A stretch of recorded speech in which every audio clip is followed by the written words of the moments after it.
पंजाब की वंड हुई, बंगाल की वंड हुई, जदों उजाड़ा पिया उस मौके इस मुल्क का ढांचा जिहड़ा चलाउण लई डॉक्टर भीम राव अंबेडकर की अगवाई हेठ एक संविधान घड़न वाली कमेटी बनी, जिन्हों बहुत बड़े पद्धर दे उत्ते लोकां तो लुकोया जांदा ते इह झूठ बोलिया जांदा कि सारा संविधान डॉक्टर अंबेडकर ने लिखिया। साडे सारे कासे साडी बोली दी, साडे धर्म दी, साडे सभ्याचार दी, साडे सारे कासे दी हिंदू नालों वखरेवा होण दे बावजूद सानू धक्के नाल संविधान दे विच हिंदू लिख सानू इह गंदी गाल वर्गा लगदा। कहण तो भाव इह आ कि सिखां लई तां इह संविधान पहिलां ही पुआड़े दी जड़ वा ते साडे लई पवित्र किवें हो सकदा। पवित्र अखर कह के भारत दी राष्ट्रपति ने इह बहुत ही ज्यादा भैड़ा काम कीता है। सिख तो 1947 मौके इस मुल्क नाल रहण लई आए सी, पर 1950 संविधान लागू करके साडे ते थोप के बाद विच जुल्म करके सिखां नूं इन्ना क धक्क के कंध नाल लाया गया कि जिहड़ा कहंदा सी बंदा कि मैं नहीं खालिस्तान कहना, ओनूं खालिस्तान दे राह तोड़ दिता गया। ते हुण जदों शेर पिंजरे चों बाहर कढता, हुण कहंदे फड़ के लिआओ छेती देण पिंजरे च ताड़। ਜਿਹੜੇ ਸਾਡੇ ਭਾਈਚਾਰੇ ਦੇ ਕੁਝ ਲੋਕ ਅਜੇ ਵੀ ਭਾਰਤ ਮਾਤਾ ਕੀ ਜੈ ਕਹਿ ਕੇ ਤਿਰੰਗੇ ਝੰਡੇ ਨੂੰ ਸਲੂਟ ਕਰਕੇ ਭਾਰਤੀ ਨਿਜ਼ਾਮ ਦੇ ਵਿੱਚ ਵਿਸ਼ਵਾਸ ਰੱਖ ਕੇ ਜਿਉ ਰਹੇ ਨੇ, ਸਾਨੂੰ ਪੂਰਾ ਯਕੀਨ ਆ ਵੀ ਇੰਡੀਅਨ ਸਟੇਟ ਸਿਸਟਮ ਉਹਨਾਂ ਦੇ ਵਿੱਚ ਛੱਤਰ ਫੇਰ ਕੇ ਉਹਨਾਂ ਨੂੰ ਖਾਲਿਸਤਾਨ ਦੇ ਰਾਹ ਦੂਰ ਸ੍ਰੀ ਸਾਹਿਬ ਪਾਉਣ ਤੇ ਇਸ ਮੁਲਕ ਦੇ ਵਿੱਚ ਟ੍ਰੇਨ ਵਿੱਚ ਨਹੀਂ ਚੜਨ ਦਿੱਤਾ ਜਾ ਰਿਹਾ। ਕਦੇ ਕਹਿੰਦੇ ਆ ਪੇਪਰ ਐਗਜ਼ਾਮ ਦੇ ਵਿੱਚ ਨਹੀਂ ਬੈਠਣ ਦੇਣਾ, ਤੇਰੇ ਕਕਾਰ ਪਾਏ ਨੇ ਕੜਾ ਲਾ, ਕੰਘਾ ਕੱਢ, ਕਿਰਪਾਨ ਲਾ। ਕਦੇ ਕਿਸੇ ਹੋਰ ਥਾਂ ਦੇ ਉੱਤੇ ਸਿਆਪਾ ਪਾ ਕੇ ਬਹਿ ਜਾਂਦੇ ਆ। ਜਿਸ ਮੁਲਕ ਦੇ ਵਿੱਚ ਸਿੱਖਾਂ ਨੇ ਫੇਥ ਰੱਖ ਕੇ 1947 ਚ ਆਉਣ ਦਾ ਫੈਸਲਾ ਕੀਤਾ, ਇੱਥੇ ਕਦਮ ਕਦਮ ਦੇ ਉੱਤੇ ਪੈਰ ਦੇ ਉੱਤੇ ਸਿੱਖਾਂ ਦੇ ਕਕਾਰਾਂ ਦੇ ਉੱਤੇ ਪਾਬੰਦੀਆਂ ਲੱਗਦੀਆਂ ਨੇ ਤੇ ਅਜੇ ਤੱਕ ਵੀ ਇਸ ਗੱਲ ਦੇ ਉੱਤੇ ਕਿਸੇ ਨੂੰ ਇਹ ਸ਼ਰਮ ਹਿਆ ਨਹੀਂ ਹੈਗੀ ਕਿ ਅਸੀਂ ਇਹਨਾਂ ਨਾਲ ਕਰ ਕੀ ਰਹੇ ਆ। ਉਹਨਾਂ ਨੂੰ ਫਖਰ ਆ, ਉਹਨਾਂ ਨੂੰ ਬੜਾ ਨਜ਼ਾਰਾ ਆਉਂਦਾ, ਬੜਾ ਮਜ਼ਾ ਆਉਂਦਾ ਵੀ ਸਿੱਖ ਚੀਕਾਂ ਮਾਰਦੇ। ਜਿਹੜੇ ਮੁਲਕਾਂ 'ਚ ਅਸੀਂ ਰੋਜੀ ਰੋਟੀ ਕਮਾਉਣ ਲਈ ਗਏ ਜਾਂ ਜਾਨਾਂ ਬਚਾਉਣ ਲਈ ਗਏ, ਉਹਨਾਂ ਕੈਨੇਡਾ, ਅਮਰੀਕਾ ਤੇ ਹੋਰਨਾਂ ਮੁਲਕਾਂ ਦੇ ਵਿੱਚ ਸਾਡਾ ਪੱਖ ਸੁਣ ਕੇ ਉੱਥੇ ਉਹ ਕੋਈ ਹੱਲ ਕੱਢਦੇ ਆ। ਪਰ ਇੱਥੇ ਲੱਡੂ ਜਾਂ ਜੱਜ ਉੱਠ ਕੇ ਕਹਿ ਰਿਹਾ ਹੁੰਦਾ ਵੀ ਤੇਰੀ ਦਸਤਾਰ ਸਿੱਖਾ ਦੱਸ ਕਿੰਨੇ ਮੀਟਰ ਦੀ ਹੋਣੀ ਚਾਹੀਦੀ ਆ, ਕਿਹੜੇ ਗੁਰੂ ਨੇ ਕਿਹਾ ਵੀ ਪਾਉਣੀ। ਜਿਹੜਾ ਇਸ ਮੁਲਕ ਦਾ ਢਾਂਚਾ, ਜਿਹੜਾ ਇਸ ਮੁਲਕ ਦਾ ਸਾਰਾ ਸਿਸਟਮ ਹੈ, ਉਹ ਸਿੱਖੀ ਅਤੇ ਸਿੱਖਾਂ ਨੂੰ ਮਾਰ ਮੁਕਾਉਣ ਤੇ ਤੁਲਿਆ ਹੋਇਆ, ਸਿੱਖਾਂ ਦਾ ਹਿੰਦੂਕਰਨ ਕਰਨ ਤੇ ਤੁਲਿਆ ਹੋਇਆ। ਟੀਵੀ 84 ਉੱਤੇ ਪ੍ਰੋਗਰਾਮ ਖਬਰ ਦੀ ਖਬਰ ਦੇਖ ਰਹੇ ਸਾਰੇ ਦਰਸ਼ਕਾਂ ਨੂੰ ਮੈਂ ਸਰਬਜੀਤ ਸਿੰਘ ਘੁਮਾਣ ਫਤਿਹ ਅਰਜ ਕਰਦਾ ਜੀ। ਵਾਹਿਗੁਰੂ ਜੀ ਕਾ ਖਾਲਸਾ, ਵਾਹਿਗੁਰੂ ਜੀ ਕੀ ਫਤਿਹ। ਭਾਰਤ ਦੀ ਜਿਹੜੀ ਰਾਸ਼ਟਰਪਤੀ ਆ ਬੀਬੀ ਦ੍ਰੋਪਦੀ ਮੁਰਮੂ, ਉਹਨੇ ਇੱਕ ਪ੍ਰੋਗਰਾਮ ਦੇ ਵਿੱਚ ਇਹ ਗੱਲ ਕਹੀ ਆ ਕਿ ਜਿਹੜਾ ਭਾਰਤ ਦਾ ਸੰਵਿਧਾਨ ਆ ਦੇਸ਼ ਦਾ ਸਭ ਤੋਂ ਪਵਿੱਤਰ ਗ੍ਰੰਥ ਹੈ। ਇਹ ਗੱਲ ਆਪਣੇ ਆਪ ਦੇ ਵਿੱਚ ਹੀ ਬਹੁਤ ਜ਼ਿਆਦਾ ਵਿਵਾਦਪੂਰਨ ਹੈ ਕਿ ਕੀ ਭਾਰਤ ਦਾ ਸੰਵਿਧਾਨ ਗ੍ਰੰਥ ਵੀ ਹੈ। ਇਹ ਤਾਂ ਚਲੋ ਬਾਅਦ ਦੀ ਗੱਲ ਆ ਵੀ ਉਹ ਸਭ ਤੋਂ ਪਵਿੱਤਰ ਗ੍ਰੰਥ ਹੈ। ਪਹਿਲੀ ਗੱਲ ਤਾਂ ਇਹ ਹੈ ਕਿ ਸਾਡੇ ਕੌਮ ਦੇ ਨਜ਼ਰੀਏ ਤੋਂ ਸਾਡੇ ਲਈ ਸਾਹਿਬ ਸ੍ਰੀ ਗੁਰੂ ਗ੍ਰੰਥ ਸਾਹਿਬ ਤੋਂ ਵੱਡਾ ਕੁਛ ਵੀ ਨਹੀਂ ਹੈਗਾ। ਤੇ ਇਸ ਭਾਰਤ ਵਿੱਚ ਬਹੁਤ ਸਾਰੇ ਧਰਮ, ਬਹੁਤ ਸਾਰੀਆਂ ਕੌਮਾਂ, ਬਹੁਤ ਸਾਰੀਆਂ ਨਸਲਾਂ, ਬਹੁਤ ਸਾਰੀਆਂ ਬੋਲੀਆਂ, ਬਹੁਤ ਸਾਰੇ ਸੱਭਿਆਚਾਰ ਇਸ ਮੁਲਕ ਦੇ ਵਿੱਚ ਭਾਰਤ ਵਿੱਚ ਹੈਗੇ ਆ, ਜਿਨ੍ਹਾਂ ਦੇ ਕੋਲੇ ਆਪੋ ਆਪਣੇ ਗ੍ਰੰਥ ਨੇ ਤੇ ਹਰੇਕ ਨੂੰ ਆਪ ਦਾ ਗ੍ਰੰਥ ਸਭ ਤੋਂ ਪਿਆਰਾ ਤੇ ਸਭ ਤੋਂ ਪਵਿੱਤਰ ਲੱਗਦਾ। ਉਹ ਗ੍ਰੰਥ ਜਿਨ੍ਹਾਂ ਦੇ ਵਿੱਚ ਉਹਨਾਂ ਕੌਮਾਂ ਦੇ ਜਿਹੜੇ ਮਹਾਪੁਰਸ਼ ਨੇ, ਪੈਗੰਬਰ ਨੇ, ਉਹਨਾਂ ਧਰਮਾਂ ਦੇ ਜਿਹੜੇ ਗੁਣੀ ਗਿਆਨੀ ਨੇ, ਉਹਨਾਂ ਨੇ ਉਹਨਾਂ ਲੋਕਾਂ ਨੂੰ, ਉਹਨਾਂ ਕੌਮਾਂ ਦੇ ਲਈ, ਉਹਨਾਂ ਧਰਮਾਂ ਦੇ ਪੈਰੋਕਾਰਾਂ ਲਈ ਜੋ ਸੇਧ ਦਿੱਤੀ ਹੈ, ਉਹਦੇ ਅਨੁਸਾਰ ਉਹ ਲੋਕ ਉਹਦਾ ਸਤਿਕਾਰ ਕਰਦੇ। ਹਰੇਕ ਕੌਮ ਕੋਲੇ, ਹਰੇਕ ਧਰਮ ਕੋਲੇ, ਹਰੇਕ ਮਤ ਕੋਲੇ ਆਪੋ ਆਪਣੇ ਇਸ ਤਰ੍ਹਾਂ ਦੇ ਗ੍ਰੰਥ ਨੇ। ਹੁਣ ਜਿਹੜੀ ਭਾਰਤੀ ਸੰਵਿਧਾਨ ਦੀ ਗੱਲ ਆ, ਇਹ ਤਾਂ ਕੁਝ ਵਿਦਵਾਨ ਲੋਕਾਂ ਦਾ, ਜਿਹੜੇ ਕਾਨੂੰਨ ਦੇ ਮਾਹਿਰ ਹੋਣ ਤੇ ਜਿਹੜੇ ਉਸ ਮੌਕੇ ਜਦੋਂ ਭਾਰਤ ਅੰਗਰੇਜ਼ਾਂ ਤੋਂ ਮੁਕਤ ਹੋਇਆ, ਅੰਗਰੇਜ਼ ਤੌਬਾ ਕਰਕੇ ਇੱਥੋਂ ਨਿਕਲੇ, ਜਦੋਂ ਭਾਰਤ ਦੀ ਵੰਡ ਨਹੀਂ ਹੋਈ, ਪੰਜਾਬ ਦੀ ਵੰਡ ਹੋਈ, ਬੰਗਾਲ ਦੀ ਵੰਡ ਹੋਈ, ਜਦੋਂ ਉਜਾੜਾ ਪਿਆ ਉਸ ਮੌਕੇ ਇਸ ਮੁਲਕ ਦਾ ਢਾਂਚਾ ਜਿਹੜਾ ਚਲਾਉਣ ਲਈ ਡਾਕਟਰ ਭੀਮ ਰਾਓ ਅੰਬੇਦਕਰ ਦੀ ਅਗਵਾਈ ਹੇਠ ਇੱਕ ਸੰਵਿਧਾਨ ਘੜਨ ਵਾਲੀ ਕਮੇਟੀ ਬਣੀ, ਜਿਹਨੂੰ ਬਹੁਤ ਵੱਡੇ ਪੱਧਰ ਦੇ ਉੱਤੇ ਲੋਕਾਂ ਤੋਂ ਲੁਕੋਇਆ ਜਾਂਦਾ ਤੇ ਇਹ ਝੂਠ ਬੋਲਿਆ ਜਾਂਦਾ ਕਿ ਸਾਰਾ ਸੰਵਿਧਾਨ ਡਾਕਟਰ ਅੰਬੇਦਕਰ ਨੇ ਲਿਖਿਆ। ਡਾਕਟਰ ਅੰਬੇਦਕਰ ਦੀ ਸਵੈ ਜੀਵਨੀ ਪਈ ਆ ਮੇਰੇ ਕੋਲ, ਉਹਦੇ ਵਿੱਚ ਇਹ ਗੱਲ ਉਹਨੇ ਠੋਕ ਵਜਾ ਕੇ ਕਹੀ ਆ ਕਿ ਮੈਨੂੰ ਮਿਹਣਾ ਮਾਰਿਆ ਜਾਂਦਾ ਵੀ ਇਹ ਸੰਵਿਧਾਨ ਤੂੰ ਹੀ ਲਿਖਿਆ। ਤੇ ਜੇ ਇਹ ਗੱਲ ਹੈ, ਪਹਿਲੀ ਗੱਲ ਤਾਂ ਇਹ ਝੂਠ ਆ। ਉਹ ਕਹਿੰਦਾ ਵੀ ਇੱਕ ਸੰਵਿਧਾਨ ਘੜਨ ਵਾਲੀ ਸਭਾ ਸੀ, ਮੈਂ ਤਾਂ ਉਹਦੇ ਚ ਇੱਕ ਮੁਨਸ਼ੀ ਵਾਂਗੂ ਸੀਗਾ। ਅਗਲੀ ਗੱਲ ਜਿਹੜੀ ਆ ਉਹ ਇਹ ਗੱਲ ਕਹਿਣ ਵਾਲਿਆਂ ਨੂੰ ਜਿਹੜੇ ਕਹਿੰਦੇ ਆ ਕਿ ਡਾਕਟਰ ਸਾਹਿਬ ਦਾ ਲਿਖਿਆ ਹੋਇਆ, ਉਹਨਾਂ ਦੇ ਮੂੰਹ ਤੇ ਲਫੇੜਾ ਵਾ, ਥੱਪੜ। ਉਹਦੇ ਵਿੱਚ ਡਾਕਟਰ ਭੀਮ ਰਾਓ ਅੰਬੇਦਕਰ ਕਹਿੰਦੇ ਆ ਵੀ ਜੇ ਇਸ ਸੰਵਿਧਾਨ ਨੂੰ ਅੱਗ ਲਾ ਕੇ ਸਾੜਨਾ ਹੋਵੇ ਤਾਂ ਸਭ ਤੋਂ ਮੂਹਰੇ ਮੈਂ ਹੋਊਂਗਾ। ਇਹਦਾ ਮਤਲਬ ਡਾਕਟਰ ਭੀਮ ਰਾਓ ਅੰਬੇਦਕਰ ਨੂੰ ਵੀ ਇਸ ਗੱਲ ਦਾ ਚੰਗੀ ਤਰ੍ਹਾਂ ਅਹਿਸਾਸ ਰਿਹਾ ਕਿ ਇਹ ਸੰਵਿਧਾਨ ਕੋਈ ਬਿਲਕੁਲ ਆਖਰੀ ਚੀਜ਼ ਧਰਤੀ ਦੀ ਨਹੀਂ ਬਣ ਗਿਆ, ਇਹਦੇ ਚ ਵੀ ਬਥੇਰੀਆਂ ਗੜਬੜਾਂ, ਘਾਟਾਂ, ਕਮਜ਼ੋਰੀਆਂ ਨੇ। ਤੇ ਨਾਲੇ ਇਹ ਵੀ ਗੱਲ ਆ ਕਿ ਕੋਈ ਕਿਸੇ ਮੁਲਕ ਦਾ ਸੰਵਿਧਾਨ ਜਿੰਨਾ ਮਰਜ਼ੀ ਚੰਗਾ ਵਧੀਆ ਲਿਖਿਆ ਹੋਵੇ, ਗੱਲ ਤਾਂ ਉਹਨੂੰ ਲਾਗੂ ਕਰਨ ਦੀ ਹੁੰਦੀ ਹੈ।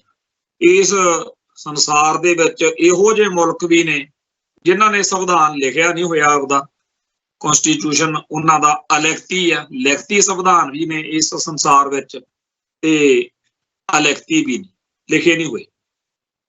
ਸੋ ਜਿਹੜੇ ਮੁਲਕਾਂ ਨੇ, ਜਿਨ੍ਹਾਂ ਮੁਲਕਾਂ ਦੇ ਲੋਕਾਂ ਨੇ ਨਿਜ਼ਾਮ ਨੂੰ ਇਸ ਤਰੀਕੇ ਨਾਲ ਬਣਾ ਲਿਆ ਕਿ ਅਸੀਂ ਆਪਦੇ ਲੋਕਾਂ ਦੇ ਹੱਕਾਂ ਲਈ, ਹਿੱਤਾਂ ਲਈ ਕੋਈ ਕਸਰ ਨਹੀਂ ਛੱਡਾਂਗੇ, ਉਹਨਾਂ ਨੂੰ ਇਸ ਗੱਲ ਨਾਲ ਕੋਈ ਫਰਕ ਨਹੀਂ ਪੈਂਦਾ ਕਿ ਸੰਵਿਧਾਨ ਲਿਖਿਆ ਹੋਵੇ, ਉਹ ਬਗੈਰ ਸੰਵਿਧਾਨ ਤੋਂ ਵੀ ਕਮਾਲ ਕਰ ਦੇਣ। ਤੇ ਜਿਨ੍ਹਾਂ ਲੋਕਾਂ ਨੇ ਇਹ ਮਿਥਿਆ ਹੋਇਆ ਕਿ ਲਿਖਣ ਮੌਕੇ ਤਾਂ ਕੜੈਲ ਕੱਢ ਦੇਣੇ ਆ, ਵੱਟ ਕੱਢ ਦੇਣੇ ਆ, ਕੋਈ ਕਸਰ ਨਹੀਂ ਛੱਡਣੀ, ਪਰ ਜਦੋਂ ਸੰਵਿਧਾਨ ਲਾਗੂ ਕਰਨ ਦੀ ਗੱਲ ਆਵੇ ਉਦੋਂ ਮਨਮਰਜ਼ੀ ਕਰਨੀ। ਭਾਰਤ ਵਿੱਚ ਇਹੀ ਕੁਝ ਵਾਪਰਿਆ। 1950 ਤੋਂ ਲੈ ਕੇ ਅੱਜ ਤੱਕ ਆਪਦੀ ਮਰਜ਼ੀ ਨਾਲ ਇਹਦੇ ਚ ਬੇਅੰਤ ਸੰਵਿਧਾਨ ਚ ਸੋਧਾਂ ਹੋਈਆਂ ਨੇ।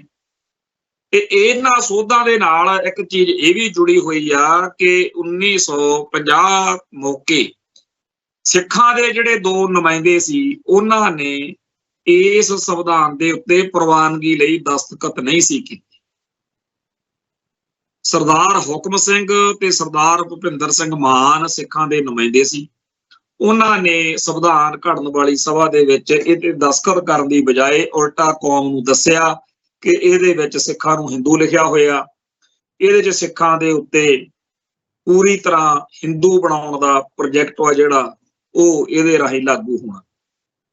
ਸੋ ਜਿਹੜਾ ਸਾਡੀ ਕੌਮ ਦਾ ਖਾਦਸ਼ਾ ਸੀ, ਜਿਹੜਾ ਸਾਡੇ ਕੌਮ ਦੇ ਨੁਮਾਇੰਦਿਆਂ ਨੇ ਉਸ ਮੌਕੇ ਮਹਿਸੂਸ ਕੀਤਾ, ਉਹ ਬਿਲਕੁਲ ਸੱਚਾ ਸਾਬਤ ਹੋਇਆ।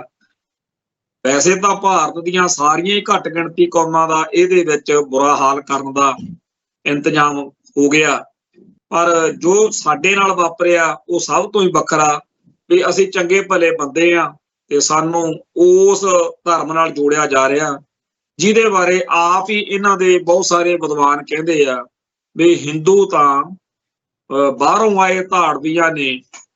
ਉਹ ਕਹਿ ਦਿੰਦੇ ਆ ਜੀ ਮੁਸਲਮਾਨਾਂ ਨੇ ਜਾਂ ਇਸਲਾਮ ਨੂੰ ਮੰਨਣ ਵਾਲਿਆਂ ਨੇ ਜਾਂ ਜੋ ਮਰਜ਼ੀ ਕਹਿ ਲੈਂਦੇ ਆ, ਕਾਫਰ ਵੀ ਕਹਿੰਦੇ ਆ ਵੀ ਉਹਨਾਂ ਨੇ ਜਿਵੇਂ ਗੰਦੀ ਗਾਲ ਕੱਢੀ ਦੀ ਆ ਜਾਂ ਨਫ਼ਰਤ ਨਾਲ ਜਾਂ ਹਕਾਰਤ ਨਾਲ ਕਿਹਾ ਵੀ ਇਹ ਹਿੰਦੂ ਨੇ।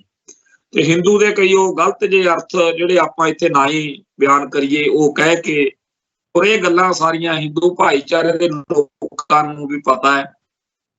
ਹਮ ਹਿੰਦੂ ਨਹੀਂ ਸਾਡੀ ਕਿਤਾਬ ਆ ਸਾਡੇ ਭਾਈ ਕਾਹਨ ਸਿੰਘ ਨਾਭਾ ਦੀ, ਪਰ ਸਾਡੇ ਸਾਰੇ ਕਾਸੇ ਨੂੰ, ਸਾਡੀ ਬੋਲੀ ਦੀ, ਸਾਡੇ ਧਰਮ ਦੀ, ਸਾਡੇ ਸੱਭਿਆਚਾਰ ਦੀ, ਸਾਡੇ ਸਾਰੇ ਕਾਸੇ ਦੀ ਹਿੰਦੂ ਨਾਲੋਂ ਵਖਰੇਵਾਂ ਹੋਣ ਦੇ ਬਾਵਜੂਦ ਸਾਨੂੰ ਧੱਕੇ ਨਾਲ ਸੰਵਿਧਾਨ ਦੇ ਵਿੱਚ ਹਿੰਦੂ ਲਿਖ, ਸਾਨੂੰ ਇਹ ਗੰਦੀ ਗਾਲ ਵਰਗਾ ਲੱਗਦਾ। ਤੇ ਅਸੀਂ ਉਦੋਂ ਤੋਂ ਇਸ ਸੰਵਿਧਾਨ ਦੇ ਖਿਲਾਫ ਲੜਦੇ ਬੋਲਦੇ ਹਾਂ। ਜਦੋਂ ਵੀ ਇਸ ਮੁਲਕ ਦੇ ਵਿੱਚ ਕਦੇ ਮਾਹੌਲ ਬਣਦਾ, ਜਿਵੇਂ 1999 ਦੇ ਲਾਗੇ ਇੱਕ ਵਾਰੀ ਕਿਹਾ ਗਿਆ ਕਿ ਸੰਵਿਧਾਨ 'ਚ ਸੋਧ ਹੋਣੀ ਆ, ਹਰੇਕ ਕੌਮ ਆਪਦਾ ਪੱਖ ਰੱਖ ਸਕਦੀ ਆ, ਤਾਂ ਉਦੋਂ ਸਰਬ ਹਿੰਦ ਅਕਾਲੀ ਦਲ ਹੁੰਦਾ ਸੀ, ਜਥੇਦਾਰ ਗੁਰਚਰਨ ਸਿੰਘ ਟੌਹੜਾ ਵਾਲਾ, ਉਹਦੇ ਵੱਲੋਂ ਜਾਂ ਹੋਰ ਕਈਆਂ ਵੱਲੋਂ ਜਿਹੜੇ ਭਾਰਤੀ ਸਿਸਟਮ ਦੇ ਵਿੱਚ ਫੇਥ ਰੱਖਦੇ ਸਾਡੇ ਸਿੱਖ ਨੇ, ਉਹਨਾਂ ਨੇ ਲਿਖ ਕੇ ਦਿੱਤਾ ਸੀਗਾ ਕਿ ਸਾਡਾ ਜਿਹੜਾ ਤੁਸੀਂ ਸੰਵਿਧਾਨ ਦੀ ਧਾਰਾ 25(2) ਵੀ ਆ ਉਹਦੇ 'ਚ ਆਹ ਸੋਧ ਕਰੋ, ਜਾਂ ਹੋਰ ਵੀ ਬਹੁਤ ਸਾਰੀਆਂ ਗੱਲਾਂ ਸੀ। ਕਹਿਣ ਤੋਂ ਭਾਵ ਇਹ ਆ ਕਿ ਸਿੱਖਾਂ ਲਈ ਤਾਂ ਇਹ ਸੰਵਿਧਾਨ ਪਹਿਲਾਂ ਹੀ ਪੁਆੜੇ ਦੀ ਜੜ ਵਾ, ਤੇ ਸਾਡੇ ਲਈ ਪਵਿੱਤਰ ਕਿਵੇਂ ਹੋ ਸਕਦਾ? ਪਵਿੱਤਰ ਅੱਖਰ ਕਹਿ ਕੇ ਭਾਰਤ ਦੀ ਰਾਸ਼ਟਰਪਤੀ ਨੇ ਇਹ ਬਹੁਤ ਹੀ ਜ਼ਿਆਦਾ ਭੈੜਾ ਕੰਮ ਕੀਤਾ, ਤੇ ਇਹਦਾ ਬਹੁਤ ਸਾਰੇ ਪੱਖਾਂ ਤੋਂ ਮੁਲਕ ਦੇ ਵਿੱਚ ਸਿਆਸੀ ਕਾਰਨਾਂ ਕਰਕੇ ਵੀ ਵਿਰੋਧ ਹੋ ਰਿਹਾ। ਹੋਰ ਵੀ ਬਹੁਤ ਸਾਰੇ ਉਹਦੇ ਸੰਵਿਧਾਨ ਦੇ ਜਿਹੜੇ ਮਾਫ ਕਰਨਾ ਬੀਬੀ ਦ੍ਰੋਪਦੀ ਦੇ ਤਕਰੀਰ ਦੇ ਵਿੱਚ ਬਹੁਤ ਸਾਰੇ ਇਹੋ ਜਿਹੇ ਨੁਕਤੇ ਆ ਜਿਨ੍ਹਾਂ ਦਾ ਪੂਰਾ ਠੋਕਮਾ ਵਿਰੋਧ ਜਿਹੜਾ ਹੈ ਉਹ ਹੋ ਰਿਹਾ। ਹੁਣ ਇੱਕ ਪਾਸੇ ਤਾਂ ਇਹ ਸੰਵਿਧਾਨ ਜਿਹੜਾ ਦੇਸ਼ ਦੇ ਟੁਕੜੇ ਕਰਾਉਣ ਵਾਲਾ ਮਾਹੌਲ ਸਿਰਜਦਾ, ਜਿਹਦੇ ਕਰਕੇ ਸਾਡੀ ਕੌਮ ਦੇ ਵੀ ਇੰਨਾ ਕੁ ਜ਼ੁਲਮ ਹੋਇਆ ਕਿ ਅਖੀਰ ਅਸੀਂ ਖਾਲਿਸਤਾਨ ਦੇ ਰਾਹ ਪਏ। ਸਿੱਖ ਤਾਂ 1947 ਮੌਕੇ ਇਸ ਮੁਲਕ ਨਾਲ ਰਹਿਣ ਲਈ ਆਏ ਸੀ, ਪਰ 1950 'ਚ ਸੰਵਿਧਾਨ ਲਾਗੂ ਕਰਕੇ ਸਾਡੇ ਤੇ ਥੋਪ ਕੇ ਬਾਅਦ ਵਿੱਚ ਜ਼ੁਲਮ ਕਰਕੇ ਸਿੱਖਾਂ ਨੂੰ ਇੰਨਾ ਕੁ ਧੱਕ ਕੇ ਕੰਧ ਨਾਲ ਲਾਇਆ ਗਿਆ ਕਿ ਜਿਹੜਾ ਕਹਿੰਦਾ ਸੀ ਬੰਦਾ ਕਿ ਮੈਂ ਨਹੀਂ ਖਾਲਿਸਤਾਨ ਕਹਿਣਾ, ਉਹਨੂੰ ਖਾਲਿਸਤਾਨ ਦੇ ਰਾਹ ਤੋਰ ਦਿੱਤਾ ਗਿਆ। ਤੇ ਹੁਣ ਜਦੋਂ ਸ਼ੇਰ ਪਿੰਜਰੇ ਚੋਂ ਬਾਹਰ ਕੱਢਤਾ, ਹੁਣ ਕਹਿੰਦੇ ਫੜ ਕੇ ਲਿਆਓ ਛੇਤੀ ਦੇਣ ਪਿੰਜਰੇ 'ਚ ਤਾੜਨ। ਕਿਸੇ ਚੀਜ਼ ਨੂੰ, ਕਿਸੇ ਗੱਲ ਨੂੰ ਕਰ ਦੇਣਾ ਹੋਰ ਗੱਲ ਆ, ਜਦੋਂ ਹੋ ਜਾਂਦੀ ਆ ਫਿਰ ਉਹਨੂੰ ਅਨਡੂ ਕਰਨਾ, ਜਦੋਂ ਕੋਈ ਘੰਟੀ ਵੱਜਦੀ ਆ ਉਹ ਵੱਜ ਜਾਂਦੀ ਆ, ਫਿਰ ਉਹਨੂੰ ਅਨਰਿੰਗ ਨਹੀਂ ਕੀਤਾ ਜਾ ਸਕਦਾ। ਸੋ ਜੋ ਕੁਝ ਸਾਡੀ ਕੌਮ ਨਾਲ ਵਾਪਰ ਚੁੱਕਿਆ, ਹੁਣ ਉਹ ਦੁਬਾਰਾ ਅਸੀਂ ਨਹੀਂ ਚਾਹੁੰਦੇ, ਤੇ ਅਸੀਂ ਤਾਂ ਇੱਕ ਸਬਕ ਸਿੱਖ ਲਿਆ। ਤੇ ਜਿਹੜੇ ਸਾਡੇ ਭਾਈਚਾਰੇ ਦੇ ਕੁਝ ਲੋਕ ਅਜੇ ਵੀ ਭਾਰਤ ਮਾਤਾ ਕੀ ਜੈ ਕਹਿ ਕੇ ਤਿਰੰਗੇ ਝੰਡੇ ਨੂੰ ਸਲੂਟ ਕਰਕੇ ਭਾਰਤੀ ਨਿਜ਼ਾਮ ਦੇ ਵਿੱਚ ਵਿਸ਼ਵਾਸ ਰੱਖ ਕੇ ਜਿਉਂ ਰਹੇ ਨੇ, ਸਾਨੂੰ ਪੂਰਾ ਯਕੀਨ ਆ ਵੀ ਇੰਡੀਅਨ ਸਟੇਟ ਸਿਸਟਮ ਉਹਨਾਂ ਦੇ ਵੀ ਛੱਤਰ ਫੇਰ ਕੇ ਉਹਨਾਂ ਨੂੰ ਖਾਲਿਸਤਾਨ ਦੇ ਰਾਹ ਤੋਰੂਗਾ। ਮੈਂ ਸਾਹਿਬ ਸ੍ਰੀ ਗੁਰੂ ਗ੍ਰੰਥ ਸਾਹਿਬ ਜੀ ਦਾ ਓਟ ਆਸਰਾ ਲੈ ਕੇ ਅਕਾਲ ਪੁਰਖ ਵਾਹਿਗੁਰੂ ਨੂੰ ਹਾਜ਼ਰ ਨਾਜ਼ਰ ਮੰਨ ਕੇ ਇਹ ਗੱਲ ਕਹਿਣਾ ਕਿ ਕੋਈ ਬੰਦਾ, ਕੋਈ ISI, ਕੋਈ ਧਿਰ ਪਲੇਟਫਾਰਮ ਕਿਸੇ ਸਿੱਖ ਨੂੰ ਖਾਲਿਸਤਾਨ ਦੇ ਰਾਹ ਨਹੀਂ ਪਾ ਸਕਦਾ। ਇੰਡੀਅਨ ਸਟੇਟ ਸਿਸਟਮ ਦੇ ਛੱਤਰਾਂ ਨੇ ਸਿੱਖਾਂ ਨੂੰ ਖਾਲਿਸਤਾਨ ਦੇ ਰਾਹ ਤੋਰਿਆ, ਤੇ ਜਿਹੜੇ ਬਾਕੀ ਬਚੇ ਹੋਏ ਨੇ ਉਹਨਾਂ ਦੇ ਅੰਦਰ ਅਜੇ ਸਮਝ ਲਓ ਵੀ ਉਹਨਾਂ ਦੀ ਜ਼ਮੀਰ ਨਹੀਂ ਜਾਗੀ, ਤੇ ਸੱਚੇ ਪਾਤਸ਼ਾਹ ਕਿਰਪਾ ਕਰਨਗੇ ਕਿ ਉਹਨਾਂ ਦੀ ਜ਼ਮੀਰ ਉਹ ਸਾਰਾ ਕੁਝ ਝੱਲੇ ਤੋਂ ਬਗੈਰ ਹੀ ਜਾਗ ਜਾਵੇ ਜੋ ਕੁਝ ਬੀਤੇ ਦੌਰ ਵਿੱਚ ਵਾਪਰਿਆ। ਹੁਣੇ ਸੋਸ਼ਲ ਮੀਡੀਆ ਉੱਤੇ ਇੱਕ ਮੈਂ ਵੀਡੀਓ ਦੇਖ ਰਿਹਾ ਜਿਹਦੇ ਵਿੱਚ ਇੱਕ ਸਿੱਖ ਕਲਪਦਾ ਫਿਰਦਾ ਵੀ ਮੈਨੂੰ ਇੱਥੇ ਕੋਈ ਆਪਣਾ ਰੇਲਵੇ ਦਾ ਦਿੱਲੀ ਦਾ ਪਲੇਟਫਾਰਮ ਹੈ, ਮੈਨੂੰ ਟ੍ਰੇਨ 'ਚ ਨਹੀਂ ਮੈਟਰੋ 'ਚ ਚੜ੍ਹਨ ਦਿੰਦੇ ਕਿਉਂਕਿ ਮੇਰੇ ਸ੍ਰੀ ਸਾਹਿਬ ਪਾਈ ਹੋਈ ਹੈ। ਸ੍ਰੀ ਸਾਹਿਬ ਪਾਉਣ ਤੇ ਇਸ ਮੁਲਕ ਦੇ ਵਿੱਚ ਟ੍ਰੇਨ ਵਿੱਚ ਨਹੀਂ ਚੜ੍ਹਨ ਦਿੱਤਾ ਜਾ ਰਿਹਾ। ਕਦੇ ਕਹਿੰਦੇ ਆ ਪੇਪਰ ਐਗਜ਼ਾਮ ਦੇ ਵਿੱਚ ਨਹੀਂ ਬੈਠਣ ਦੇਣਾ, ਤੇਰੇ ਕਕਾਰ ਪਾਏ ਨੇ, ਕੜਾ ਲਾ, ਕੰਘਾ ਕੱਢ, ਕਿਰਪਾਨ ਲਾ, ਕਦੇ ਕਿਸੇ ਹੋਰ ਥਾਂ ਦੇ ਉੱਤੇ ਸਿਆਪਾ ਪਾ ਕੇ ਬਹਿ ਜਾਂਦੇ ਆ। ਜਿਸ ਮੁਲਕ ਦੇ ਵਿੱਚ ਸਿੱਖਾਂ ਨੇ ਫੇਥ ਰੱਖ ਕੇ 1947 'ਚ ਆਉਣ ਦਾ ਫੈਸਲਾ ਕੀਤਾ, ਇੱਥੇ ਕਦਮ ਕਦਮ ਦੇ ਉੱਤੇ, ਪੈਰ ਪੈਰ ਦੇ ਉੱਤੇ ਸਿੱਖਾਂ ਦੇ ਕਕਾਰਾਂ ਦੇ ਉੱਤੇ ਪਾਬੰਦੀਆਂ ਲੱਗਦੀਆਂ ਨੇ, ਤੇ ਅਜੇ ਤੱਕ ਵੀ ਇਸ ਗੱਲ ਦੇ ਉੱਤੇ ਕਿਸੇ ਨੂੰ ਇਹ ਸ਼ਰਮ ਹਿਆ ਨਹੀਂ ਹੈਗੀ ਕਿ ਅਸੀਂ ਇਹਨਾਂ ਨਾਲ ਕਰ ਕੀ ਰਹੇ। ਉਹਨਾਂ ਨੂੰ ਫਖਰ ਆ, ਉਹਨਾਂ ਨੂੰ ਬੜਾ ਨਜ਼ਾਰਾ ਆਉਂਦਾ, ਬੜਾ ਮਜ਼ਾ ਆਉਂਦਾ ਵੀ ਸਿੱਖ ਚੀਕਾਂ ਮਾਰਦੇ। ਤੇ ਜਿਹੜੇ ਮੁਲਕਾਂ 'ਚ ਅਸੀਂ ਰੋਜੀ ਰੋਟੀ ਕਮਾਉਣ ਲਈ ਗਏ ਜਾਂ ਜਾਨਾਂ ਬਚਾਉਣ ਲਈ ਗਏ, ਉਹਨਾਂ ਕੈਨੇਡਾ, ਅਮਰੀਕਾ ਤੇ ਹੋਰਨਾਂ ਮੁਲਕਾਂ ਦੇ ਵਿੱਚ ਸਾਡਾ ਪੱਖ ਸੁਣ ਕੇ ਉੱਥੇ ਉਹ ਕੋਈ ਹੱਲ ਕੱਢਦੇ ਆ ਕਿ ਇਹਨਾਂ ਦਾ ਇਹ ਧਰਮ ਦਾ ਚਿੰਨ੍ਹ ਆ, ਕਕਾਰ, ਇਹ ਤੋਂ ਬਗੈਰ ਇਹਨਾਂ ਦਾ ਔਖਾ, ਤੇ ਉਹ ਸਾਨੂੰ ਉਹ ਸਹੂਲਤ ਦਿੰਦੇ। ਉਹ ਵੀ ਮੁਲਕ ਨੇ ਜਿਹੜੇ ਸਾਡੇ ਵਿਸ਼ਵਾਸ ਨੂੰ, ਸਾਡੇ ਸੰਕਲਪ, ਸਾਡੇ ਸਿਧਾਂਤ, ਸਾਡੇ ਫਲਸਫੇ ਨੂੰ ਸਤਿਕਾਰਦੇ ਆ, ਤੇ ਸਾਡੇ ਸਾਰੇ ਕਾਸੇ ਦੇ ਉੱਤੇ ਸਾਨੂੰ ਖੜਾ ਰਹਿਣ ਦਿੰਦੇ ਆ ਕਿ ਜੇਕਰ ਇਹ ਕਾਨੂੰਨ ਕੋਈ ਭੰਗ ਕਰਨਗੇ ਅਸੀਂ ਆਪੇ ਦੇਖ ਲਾਂਗੇ, ਪਰ ਜੇ ਇਹਨਾਂ ਦਾ ਧਰਮ ਕਹਿੰਦਾ ਕਿ ਤੁਸੀਂ 5 ਕਕਾਰ ਪਹਿਨਣੇ ਆ ਤੇ ਸ੍ਰੀ ਸਾਹਿਬ ਵਿੱਚ ਆਉਂਦੀ ਹੈ, ਤਾਂ ਅਸੀਂ ਕਿਉਂ ਲਹਾਈਏ। ਪਰ ਇੱਥੇ ਲੱਡੂ ਜਾਂ ਜੱਜ ਉੱਠ ਕੇ ਕਹਿ ਰਿਹਾ ਹੁੰਦਾ ਵੀ ਤੇਰੀ ਦਸਤਾਰ ਸਿੱਖਾ ਦੱਸ ਕਿੰਨੇ ਮੀਟਰ ਦੀ ਹੋਣੀ ਚਾਹੀਦੀ ਆ, ਕਿਹੜੇ ਗੁਰੂ ਨੇ ਕਿਹਾ ਵੀ ਪਾਉਣੀ। ਆ ਇੱਕ ਹੋਰ ਵੀਡੀਓ ਘੁੰਮ ਰਹੀ ਆ, ਇਹ ਜਿਹੜੀ ਘਟਨਾ ਝਿਲਮਿਲ ਮੈਟਰੋ ਸਟੇਸ਼ਨ ਦੇ ਉੱਤੇ ਅੰਮ੍ਰਿਤਧਾਰੀ ਸਿੱਖ ਚੀਕਾਂ ਜਿਹੀਆਂ ਮਾਰਦਾ ਫਿਰਦਾ ਤੇ CISF ਦਾ ਜਵਾਨ ਕਹਿੰਦਾ ਕਿ ਮੈਂ ਨਹੀਂ ਲੰਘਣ ਦਿੰਦਾ ਤੈਨੂੰ ਮੈਟਰੋ ਸਟੇਸ਼ਨ ਦੇ ਉੱਤੇ। ਇੱਕ ਹੋਰ ਵੀਡੀਓ ਆ ਜਿਹਦੇ ਵਿੱਚ ਇੱਕ ਬਜ਼ੁਰਗ ਮੁਸਲਮਾਨ ਦੀ ਦਾੜੀ ਫੜ ਕੇ ਇੱਕ ਹਿੰਦੂ ਨੌਜਵਾਨ ਉਹਨੂੰ ਚੰਗੀ ਤਰ੍ਹਾਂ ਹਿਲਾ ਰਿਹਾ। ਬਹੁਤ ਹੀ ਭੈੜੀ ਵੀਡੀਓ ਆ ਇਹ ਵੀਡੀਓ ਮੈਂ ਜਦੋਂ ਦੇਖ ਰਿਹਾ ਤੇ ਮੈਨੂੰ ਲੱਗ ਰਿਹਾ ਜਿਵੇਂ ਮੇਰੇ ਪਿਓ ਦੀ, ਮੇਰੇ ਚਾਚੇ ਦੀ, ਮੇਰੇ ਤਾਏ ਦੀ ਦਾੜੀ ਪੱਟੀ ਜਾ ਰਹੀ ਹੋਵੇ। ਇਸੇ ਤਰੀਕੇ ਨਾਲ ਸਾਡੇ ਭਰਾਵਾਂ ਨਾਲ 1984 ਚ ਹੋਇਆ ਸੀ। ਹੁਣ ਜੀ ਤਾਂ ਉਹਨਾਂ ਦਾ ਕਰਦਾ, ਪਰ ਸਾਡੀ ਕੌਮ ਦੇ ਉਹ ਸੂਰਮੇ ਜਿਨ੍ਹਾਂ ਨੇ 1984 ਤੋਂ ਬਾਅਦ ਲਲਿਤ ਮਾਕੜ ਠੋਕਿਆ, ਵੈਦਿਆ ਠੋਕਿਆ ਤੇ ਹੋਰ ਬਹੁਤ ਸਾਰੇ ਗੱਡੀ ਚਾੜੇ, ਉਹ ਚੇਤੇ ਆ ਜਾਂਦੇ ਆ ਇਹਨਾਂ ਨੂੰ ਕਿ ਕਰਨਾ ਤਾਂ ਇਹ ਕੰਮ ਸੌਖਾ, ਕਰਨ ਨੂੰ ਜੀ ਵੀ ਕਰਦਾ, ਪਰ ਬਾਅਦ ਵਿੱਚ ਜਾਂ ਤਾਂ ਫੋਟੋ ਕੰਧ ਤੇ ਲੱਗਦੀ ਆ ਉੱਤੇ ਹਾਰ ਜਾ ਪਾਇਆ ਹੁੰਦਾ, ਤੇ ਜਾਂ ਫਿਰ ਸਾਰੀ ਉਮਰ ਜਗਦੀਸ਼ ਟੈਟਲਰ ਵਰਗਿਆਂ ਵਾਂਗੂ ਹਰ ਵਕਤ ਜਿਹੜਾ ਹੈਗਾ ਆਪਦਾ ਟਾਈਮ ਉਹ ਸਖਤ ਸੁਰੱਖਿਆ ਪਹਿਰਿਆਂ ਦੇ ਵਿੱਚ ਬਿਤਾਉਣਾ ਪੈਂਦਾ। ਤੇ ਜਦੋਂ ਕੋਈ ਫੁਕਰਾ ਲਾਲਾ ਹਿੰਦੂ ਇਸ ਤਰੀਕੇ ਦੀ ਗੱਲ ਸੋਚਦਾ, ਕੋਈ ਨਾ ਕੋਈ ਗਲੀ ਕਮਾਂਡ ਚ ਉਹਨੂੰ ਟੋਕ ਦਿੰਦਾ ਵੀ ਜਗਦੀਸ਼ ਟੈਟਲਰ ਵਰਗਿਆਂ ਨੂੰ, ਸੱਜਣ ਕੁਮਾਰ ਵਰਗਿਆਂ ਨੂੰ ਤਾਂ ਭਾਰਤੀ ਸਿਸਟਮ ਨੇ ਸਾਂਭ ਲਿਆ, ਤੈਨੂੰ ਕਿਹਨੇ ਸਾਂਭਣਾ। ਜਿਵੇਂ ਪਿਛਲੇ ਦਿਨਾਂ ਦੇ ਵਿੱਚ ਆਪਾਂ ਚਰਚਾ ਕਰਦੇ ਸੀ ਕਿ ਮੱਧ ਪ੍ਰਦੇਸ਼ ਦੇ ਕੋਈ ਸਿੰਘੋਲ ਨਾਂ ਦੇ ਇਲਾਕੇ ਦੇ ਵਿੱਚ ਇੱਕ ਬੱਚੀ ਤੋਂ ਕੁੱਤਾ ਕੰਮ ਕਰਵਾਇਆ ਬਾਹਮਣਾ ਨੇ। ਉਹਨਾਂ ਨੇ ਇੱਕ ਕੁੜੀ ਤੋਂ ਜਿਹੜੀ 12 ਸਾਲ ਦੀ ਦੱਸਦੇ ਆ, ਗੁਰੂ ਨਾਨਕ ਪਾਤਸ਼ਾਹ ਵਰਗਾ ਰੂਪ ਧਾਰਨ ਕਰਕੇ ਸਿੱਖਾਂ ਨੂੰ ਜਲੀਲ ਕਰ ਲਈ ਵੀਡੀਓ ਬਣਾ ਕੇ ਪਾਈ। ਤੇ ਹੁਣ ਕਹਿੰਦੇ ਆ ਬਈ ਉਹਨੂੰ ਜੀ ਬੱਚੀ ਨੂੰ ਪਤਾ ਹੀ ਨਹੀਂ ਸੀਗਾ। ਹੁਣ ਕੱਪੜੇ ਲਿਆ ਕੇ ਕਿਹਨੇ ਦਿੱਤੇ ਹੋਣੇ, ਕਿਹਨੇ ਵੀਡੀਓ ਬਣਾਉਣ ਲਈ ਕਿਹਾ ਹੋਣਾ, ਕਿਹਨੇ ਕਿਹਾ ਹੋਣਾ ਕਿ ਤੂੰ ਸਾਹਿਬ ਸ੍ਰੀ ਗੁਰੂ ਗ੍ਰੰਥ ਸਾਹਿਬ ਦੇ ਬਰਾਬਰ ਕੁਰਸੀ ਤੇ ਜਾ ਕੇ ਬਹਿਣਾ। ਕੁਰਸੀ ਕੋਈ ਰੱਖੂਗਾ ਤਾਂ ਕੋਈ ਆਪਣੇ ਕਿਸੇ ਬੱਚੇ ਦੀ 12 ਸਾਲ ਦੇ ਦੀ ਜ਼ਰੂਰਤ ਪੈ ਸਕਦੀ ਆ ਵੀ ਮੰਦਿਰ ਚ ਜਾਂ ਮਸੀਤ ਚ ਜਾਂ ਕ੍ਰਿਸਚਨਾਂ ਦੇ ਈਸਾਈਆਂ ਦੇ ਪ੍ਰੋਗਰਾਮ ਚ ਜਾ ਕੇ ਕੋਈ ਇਹੋ ਜਿਹੀ ਕਰਤੂਤ ਕਰੇ ਜਿਹਦੇ ਨਾਲ ਉਸ ਕੌਮ ਦੇ ਲੋਕ ਦੁਖੀ ਹੋ ਜਾਣ। ਕਿਸੇ ਬੱਚੇ ਦੀ ਹਿੰਮਤ ਪੈ ਸਕਦੀ ਹੈ 12 ਸਾਲ ਦੀ ਕੁੜੀ ਦੀ, ਖਾਸ ਤੌਰ ਤੇ ਮੁੰਡੇ ਦੀ ਤਾਂ ਫੇਰ ਗੱਲ ਹੋਰ ਆ। ਕੁੜੀ ਨੂੰ ਤਾਂ ਆਪਾਂ ਵੈਸੇ ਹੀ ਸਾਰੇ ਸਮਾਜ ਪਤਾ ਹੀ ਹੈ ਭਾਰਤ ਵਿੱਚ ਅਸਲ ਵਿੱਚ ਉਹ ਸਾਰੀ ਪਲੈਨਿੰਗ ਨਾਲ ਕਰਨ ਤੋਂ ਬਾਅਦ ਹੁਣ ਉਹ ਚਾਹੁੰਦੇ ਆ ਕਿ ਕੁੜੀ ਬਚੇ ਵੀ। ਜਿਵੇਂ ਅਰਚਨਾ ਮਕਵਾਨਾ ਬਾਰੇ ਸੀ ਵੀ ਯੋਗਾ ਵਾਲੇ ਦਿਨ ਦਰਬਾਰ ਸਾਹਿਬ ਚ ਕਰਤੂਤ ਕਰੋ ਤਾਂ ਕਿ ਸਦੀਆਂ ਬਾਅਦ ਕਿਹਾ ਜਾਵੇ ਵੀ ਇੱਥੇ ਤਾਂ ਸਦੀਆਂ ਤੋਂ ਬਾਅਦ ਦੇਖੋ ਜੀ ਇੱਥੇ ਅਰਚਨਾ ਮਕਵਾਨਾ ਵਰਗੀਆਂ ਆ ਕੇ ਕਰਦੀਆਂ ਰਹੀਆਂ ਨੇ, ਆਮ ਗੱਲ ਆ ਜੀ, ਇੱਥੇ ਹੁੰਦਾ ਰਿਹਾ। ਤੋ ਐਵੇਂ ਸਬੂਤ ਘੜੇ ਜਾ ਰਹੇ ਆ ਸਿੱਖਾਂ ਨੂੰ ਅਸਿਮੀਲੇਟ ਕਰਨ ਦੇ। ਤੋ ਸਿੱਖਾਂ ਨੂੰ ਮੂਰਤੀ ਪੂਜਾ ਦੇ ਰਾਹ ਪਾਉਣ ਲਈ ਜੋ ਪਖੰਡ ਕੀਤੇ ਜਾ ਰਹੇ ਨੇ ਉਹਦੇ ਵਿੱਚੋਂ ਹੀ ਇਹ ਆ ਵੀ ਹੁਣ ਜਿਵੇਂ ਰਾਮਚੰਦਰ, ਕ੍ਰਿਸ਼ਨ, ਲਵ ਕੁਸ਼ ਜਾਂ ਹੋਰ ਉਹਨਾਂ ਬਣਾ ਲੈਂਦੇ ਆ ਵੀ ਐਵੇਂ ਗੁਰੂਆਂ ਦੇ ਵੀ ਰੂਪ ਧਾਰੇ ਜਾ ਰਹੇ।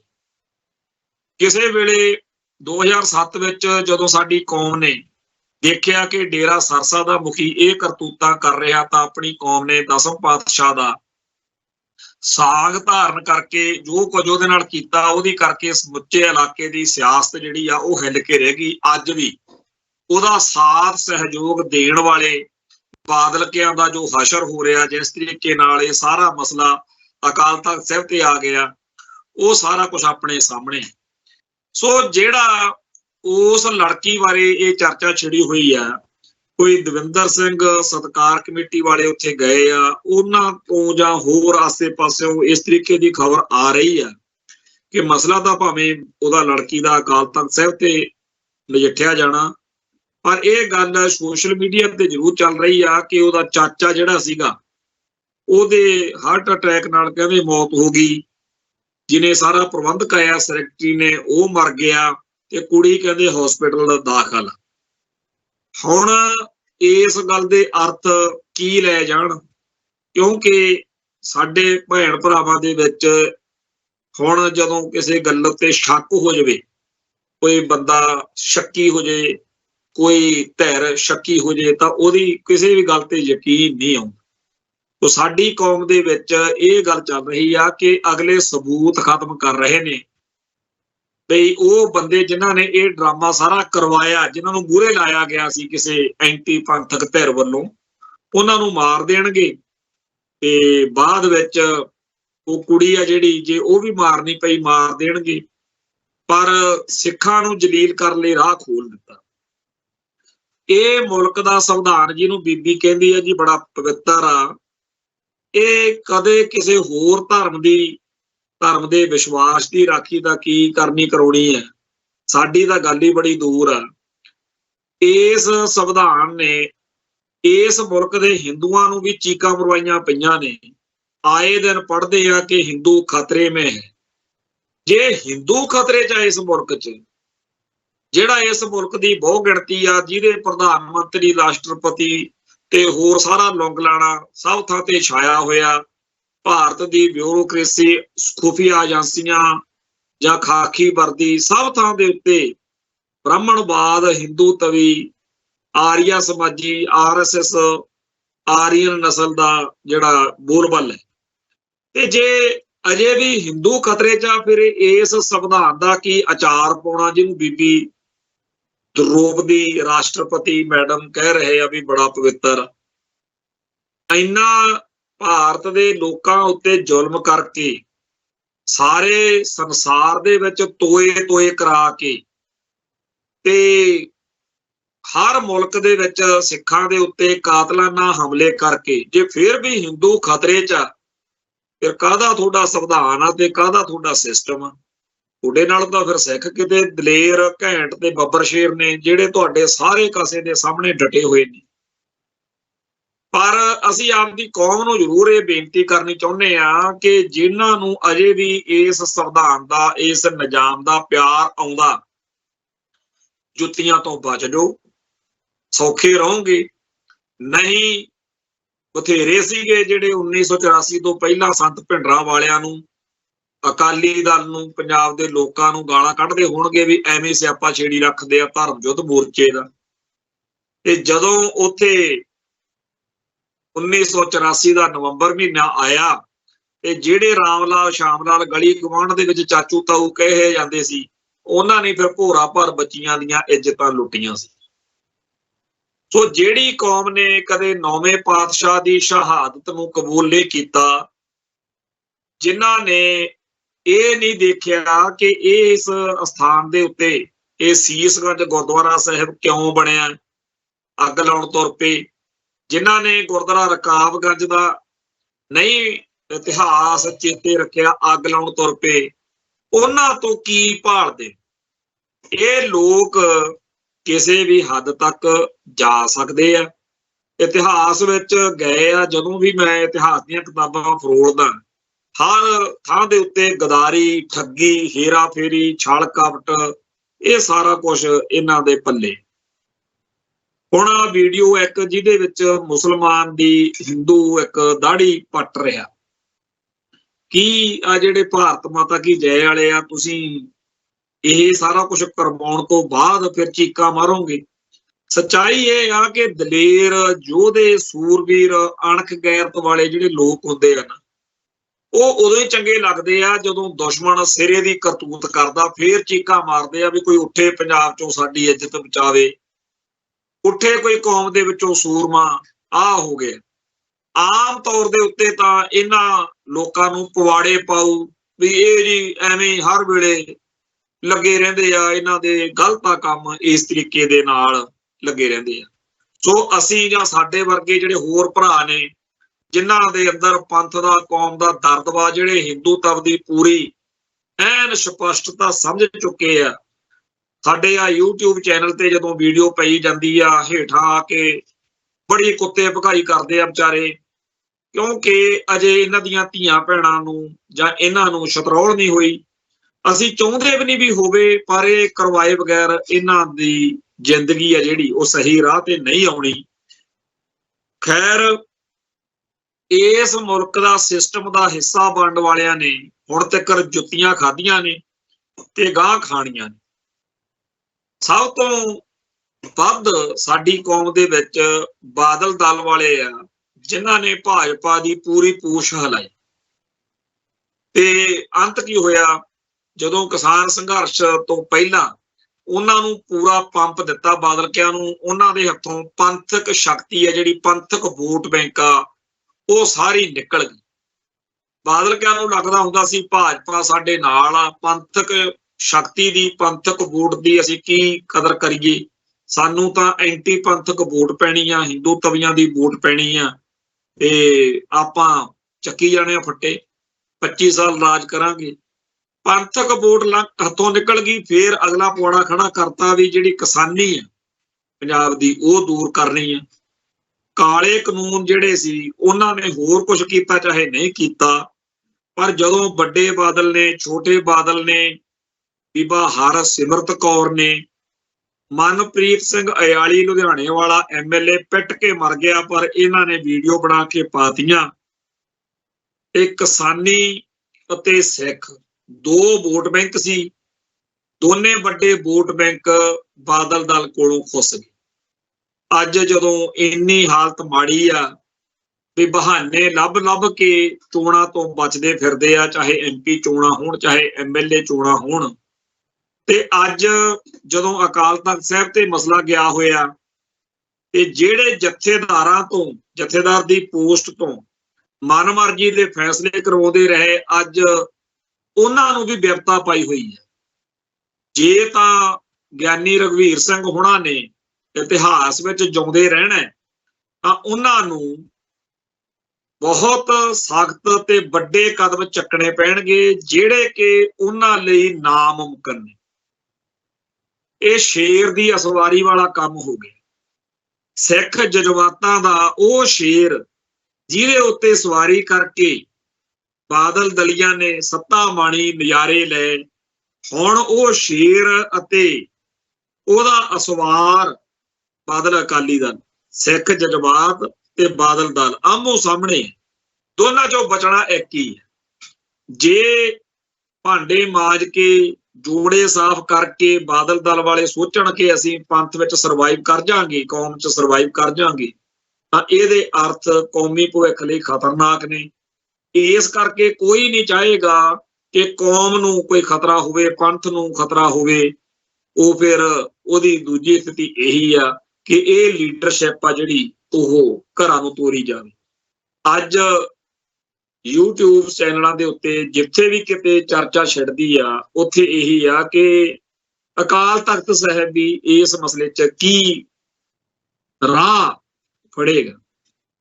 ਤੇ ਗਿਆਨੀ ਰਘਵੀਰ ਸਿੰਘ ਹੁਣਾਂ ਲਈ ਇਹ ਇੱਕ ਧਰਮ ਸੰਕਟ, ਬੜੀ ਬਾਦਲ ਦਲ ਵੱਲੋਂ ਐਡਵੋਕੇਸੀ ਕੀਤੀ ਜਾ ਰਹੀ ਹੈ ਕਿ ਜੀ ਰਾਜਨੀਤਿਕ ਸਜ਼ਾ ਨਹੀਂ ਦੇਣੀ ਚਾਹੀਦੀ, ਧਾਰਮਿਕ ਸਜ਼ਾ ਦਿਓ। ਕੀ ਬਣਦਾ ਇਹ ਤਾਂ ਆਉਣ ਵਾਲੇ ਸਮੇਂ 'ਚ ਸਾਰਾ ਕੁਝ ਸਾਹਮਣੇ ਆ ਜੂ। ਪਰ ਜਿਹੜੀ ਗੱਲ ਅੱਜ ਸ਼ਹੀਦ ਭਾਈ ਬੇਅੰਤ ਸਿੰਘ ਦੇ ਸਪੁੱਤਰ MP ਸਰਬਜੀਤ ਸਿੰਘ ਖਾਲਸਾ ਤੇ ਭਾਈ ਅਮਰਤਪਾਲ ਸਿੰਘ ਦੇ ਪਰਿਵਾਰ ਤੇ ਹੋਰਾਂ ਵੱਲੋਂ ਆਖੀ ਗਈ ਆ, ਇਹ ਗੱਲ ਬੜੇ ਲੰਮੇ ਚਿਰ ਤੋਂ ਪੰਥ 'ਚ ਚੱਲ ਰਹੀ ਆ, ਕਿਉਂਕਿ ਗਿਆਨੀ ਗੁਰਬਚਨ ਸਿੰਘ ਅਕਾਲ ਤਖਤ ਸਾਹਿਬ ਦੇ ਸਾਬਕਾ ਜਥੇਦਾਰ ਨੇ ਉਦੋਂ ਵੀ ਪੰਥਕ ਸੋਚ ਦੇ ਉਲਟ ਚੱਲ ਕੇ ਬਾਦਲ ਨੂੰ ਫਖਰੇ ਕੌਮ ਦਿੱਤਾ ਸੀ। ਅੱਜ ਇਹ ਗੱਲ ਪੂਰੇ ਜੋਬਨ ਤੇ ਆ ਕਿ ਫਖਰੇ ਕੌਮ ਵਾਪਸ ਲਿਆ ਜਾਵੇ। ਵੈਸੇ ਤਾਂ ਸਿੱਖਾਂ ਨੇ ਕਦੇ ਮੰਨਿਆ ਹੀ ਨਹੀਂ। ਫਖਰੇ ਕੌਮ ਜਿਹੜੀ ਆ, ਫਖਰੇ ਕੌਮ ਦੀ ਸ਼ਖਸੀਅਤ, ਹਸਤੀ ਕਦੇ ਵੀ ਕੌਮ ਲਈ ਫਖਰਯੋਗ ਨਹੀਂ ਰਹੀ। ਕੌਮ ਤਾਂ ਦੁਖੀ ਰਹੀ ਹੈ ਬਾਦਲ ਤੋਂ, ਹੁਣ ਤੱਕ ਦੁਖੀ ਹੈ। ਸਾਰੇ ਜਿਹੜੇ ਵਿਚਾਰਵਾਨ ਨੇ ਉਹ ਇਸ ਗੱਲੋਂ ਇੱਕ ਮਤ ਨੇ ਕਿ ਖਾਲਸਾ ਪੰਥ ਦਾ ਜਿੰਨਾ ਨੁਕਸਾਨ ਕੌਮ ਦੇ ਸਾਰੇ ਦੁਸ਼ਮਣਾਂ ਨੇ ਰਲ ਕੇ ਕੀਤਾ, ਉਹਦੇ ਨਾਲੋਂ ਵੀ ਕਿਤੇ ਵੱਧ ਨੁਕਸਾਨ ਸਰਦਾਰ ਪ੍ਰਕਾਸ਼ ਸਿੰਘ ਬਾਦਲ ਨੇ ਕਰਤਾ।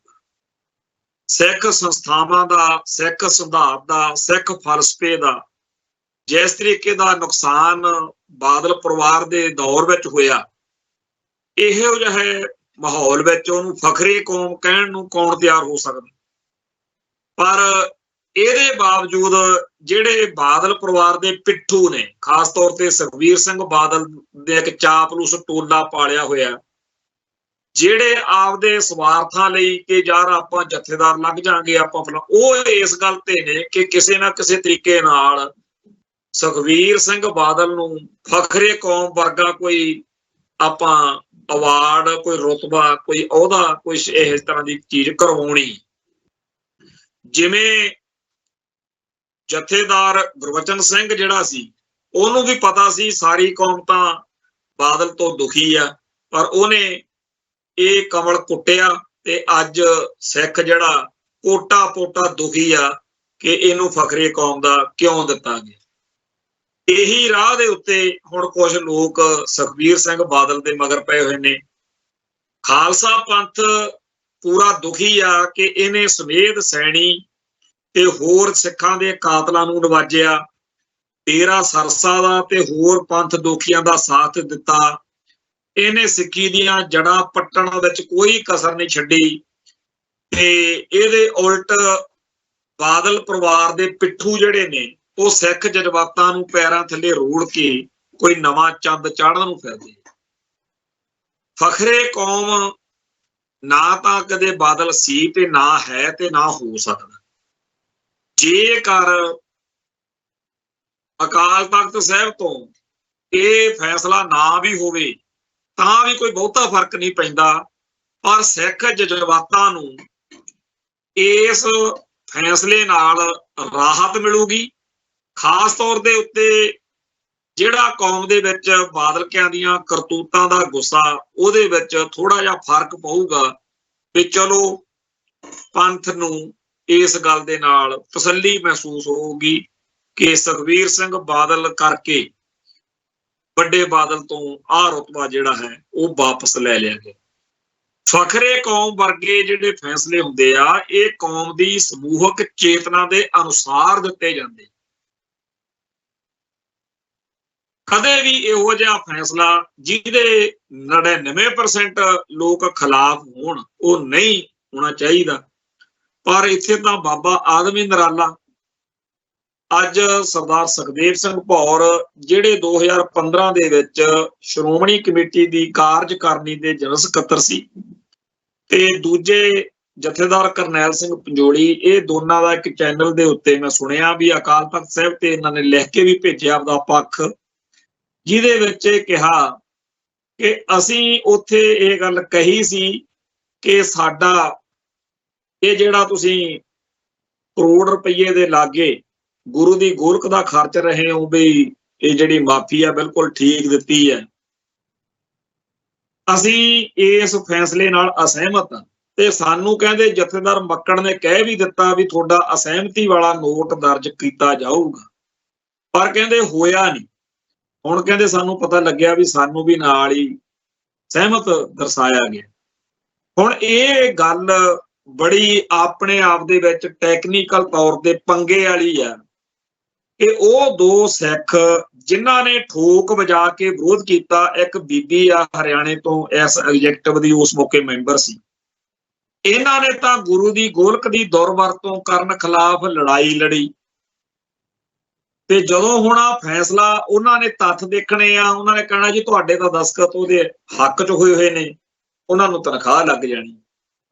ਇੱਕ ਵਾਰ ਜਥੇਦਾਰ ਜੋਗਿੰਦਰ ਸਿੰਘ ਬਦੰਤੀ ਵੇਲੇ ਪੱਲੀ ਚੱਕੀ ਨਵਾਂ ਸ਼ਹਿਰ ਇਲਾਕੇ ਦੇ ਕਿਸੇ ਡੇਰੇ ਦੇ ਧਨਵੰਤ ਸਿੰਘ ਅਖੌਤੀ ਡੇਰੇਦਾਰ ਦਾ ਸਾਧ ਦਾ ਬੱਚੀ ਨਾਲ ਜ਼ਬਰ ਜਨਾਹ ਦਾ ਮਾਮਲਾ ਅਕਾਲ ਤਖਤ ਸਾਹਿਬ ਤੇ ਆ ਗਿਆ।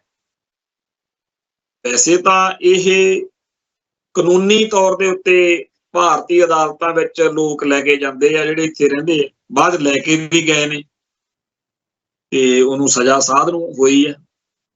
ਪਰ ਪਤਾ ਨਹੀਂ ਕਿਉਂ ਇਹ ਮਾਮਲਾ ਅਕਾਲ ਤਖਤ ਸਾਹਿਬ ਤੇ ਲੈ ਜਾਂਦਾ ਗਿਆ।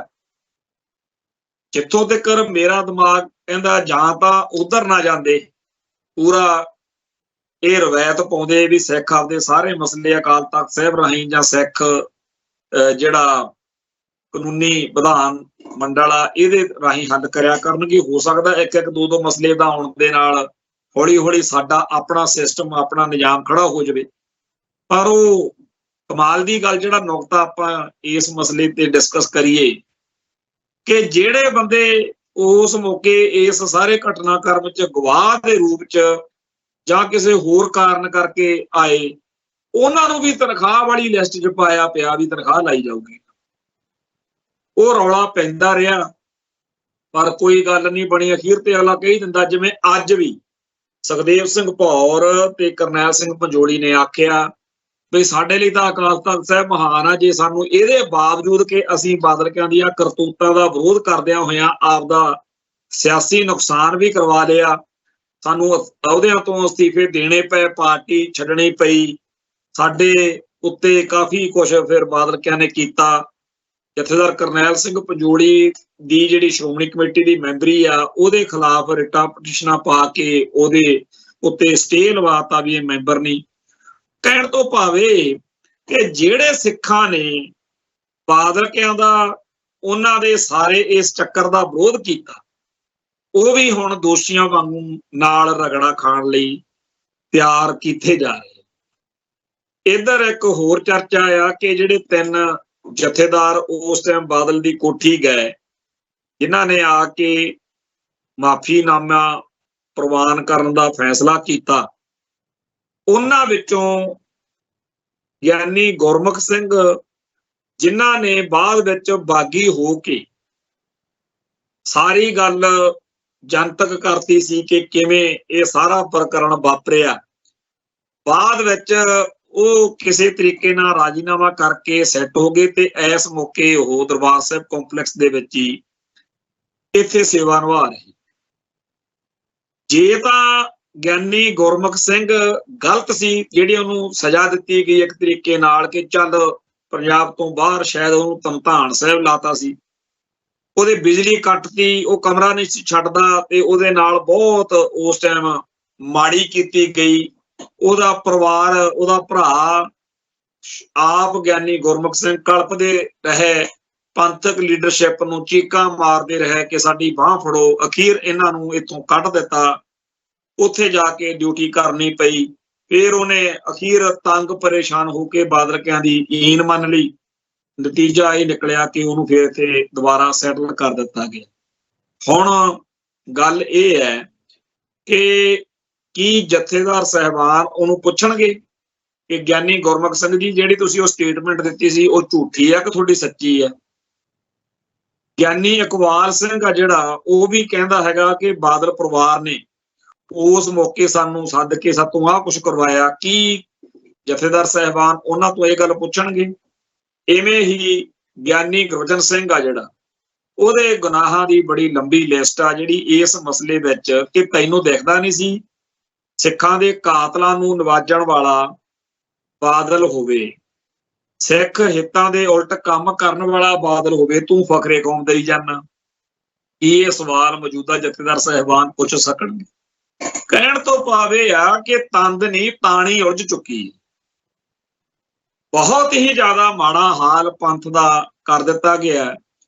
ਸਾਡੇ ਰੌਲੇ ਮਸਲੇ ਕੌਮ ਦੇ ਜਿਉਂਦੀਆਂ ਜਾਗਦੀਆਂ ਕੌਮਾਂ ਦੇ ਹੁੰਦੇ ਹੀ ਆ, ਪਹਿਲਾਂ ਵੀ ਬਣਦੇ ਰਹੇ ਨੇ, ਪਰ ਜਿੰਨਾ ਮਾੜਾ ਕੰਮ ਇਹਨਾਂ ਨੇ ਕੀਤਾ ਉਹਨਾਂ ਕਿਸੇ ਨੇ ਨਹੀਂ ਕੀਤਾ। ਅੱਜ ਜਸਟਿਸ ਕੁਲਦੀਪ ਸਿੰਘ ਜਿਹੜੇ ਰਿਟਾਇਰਡ ਜੱਜ ਸੀ, ਉਹਨਾਂ ਦੇ ਚਲਾਣੇ ਕਰਨ ਦੀ ਚੰਡੀਗੜ੍ਹ ਤੋਂ ਖਬਰ ਆਈ ਆ, ਭੋਗ ਪੈਣਾ। ਜਸਟਿਸ ਕੁਲਦੀਪ ਸਿੰਘ ਉਹ ਨੇ ਜਿਨ੍ਹਾਂ ਨੇ ਭਾਈ ਜਸਵੰਤ ਸਿੰਘ ਖਾਲੜਾ ਵਾਲੇ ਕੇਸ ਦੀ ਮਾਰਕ ਕੀਤੀ ਸੀ ਇਨਕੁਆਇਰੀ, ਜਿਹਦੇ ਚ ਬਾਅਦ ਵਿੱਚ ਬਹੁਤ ਵੱਡੇ ਪੱਧਰ ਦੇ ਉੱਤੇ ਜ਼ਾਲਮ ਪੁਲਸੀਆਂ ਦੇ ਖਿਲਾਫ ਕਾਰਵਾਈ ਹੋਈ ਤੇ ਜਸਟਿਸ ਕੁਲਦੀਪ ਸਿੰਘ ਨੇ ਆਪਦੀ ਸੀਟ ਉੱਤੇ ਬਹਿ ਕੇ ਇਹ ਦਿਖਾਇਆ ਕਿ ਜਦੋਂ ਇੱਕ ਜੱਜ ਸਿੱਖ ਹੋਵੇ ਤਾਂ ਕਿਆ ਕਮਾਲ ਹੁੰਦਾ। ਸਾਰੇ ਭਾਰਤ ਵਿੱਚ ਬੜੇ ਜੱਜ ਨੇ, ਪਰ ਜੱਜ ਜਸਟਿਸ ਕੁਲਦੀਪ ਸਿੰਘ ਦਾ ਹੋਣਾ ਇੱਕ ਅਰਥ ਭਰਪੂਰ ਗੱਲ ਸੀ। ਉਹ ਜਦੋਂ ਰਿਟਾਇਰ ਵੀ ਹੋ ਗਏ, ਬਾਅਦ ਵਿੱਚ ਕਈ ਕੌਮੀ ਪੰਥਕ ਮਸਲਿਆਂ ਦੇ ਵਿੱਚ ਬੜੀ ਸਰਕਰਦਾ ਭੂਮਿਕਾ ਨਿਭਾਉਣ ਵਿੱਚ ਕਾਮਯਾਬ ਰਹੇ।